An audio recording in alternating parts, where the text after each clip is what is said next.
किसी मोहल्ले में एक अमीर आदमी ने नया मकान बनाया और वहाँ आकर रहने लगा। ये अमीर आदमी कभी किसी की मदद नहीं करता था। उसी मोहल्ले में कुछ दुकानदार ऐसे थे जो खुद अमीर नहीं थे लेकिन लोगों की मदद किया करते थे। एक कसाई था जो अक्सर गरीबों को मुफ्त और बहुत उम्दा गोश्त दे दिया करता था। एक राशन वाला था जो हर महीना कुछ घरानों को उनके घर तक मुफ्त राशन पहुंचा दिया जाता था। एक दूध वाला था जो बच्चों वाले घरों में मुफ्त दूध पहुंचाता। लोग मालदार शख्स को बहुत बुरा कहते कि देखो, इतना माल होने के बावजूद किसी की मदद नहीं करता है। और ये दुकानदार बेचारे खुद सारा दिन मेहनत करते हैं लेकिन गरीबों का ख्याल भी तो रखते हैं। कुछ अरसा इसी तरह गुजर गया और सबने मालदार आदमी से नाता तोड़ लिया। और जब उस मालदार का इंतकाल हुआ तो मोहल्ला से कोई भी उसके जनाजे में शरीक ना हुआ।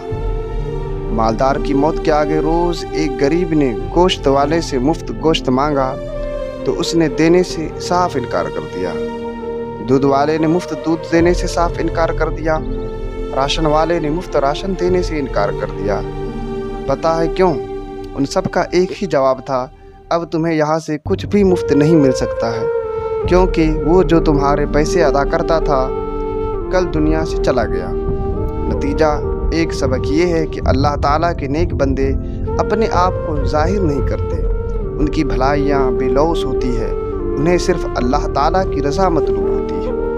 दूसरा ये कि कभी किसी के बारे में खुद से फैसला ना करो, क्योंकि तुम नहीं जानते किसी का बातिन कितना पाकीज़ा है। तीसरा ये कि दूसरों की बजाय अपनी सलाह की तरफ तवज्जो दें। हम लोगों के बारे में हर गुमान करेंगे, हम लोगों के बारे में बुरा गुमान करेंगे तो दूसरे भी हमारे लिए ऐसे ही जज्बात रखेंगे, क्योंकि अदले का बदला है, हर किए पर अजर है या गुनाह है। अक्सर औकात लोग इतने बुरे भी नहीं होते जितना हम उनके बारे में गुमान कर लेते हैं और गलत सोचने का गुनाह अलग उठाते हैं। अल्लाह ताला इरशाद फरमाता है, इन्ना बाद ज़न्न थुम्मा, बेशक बाज़ गुमान गुनाह होते हैं। बेशक कुरान सीधे रास्ते की तरफ हिदायत करता है। हमेशा मुस्बत सोच अपनाए।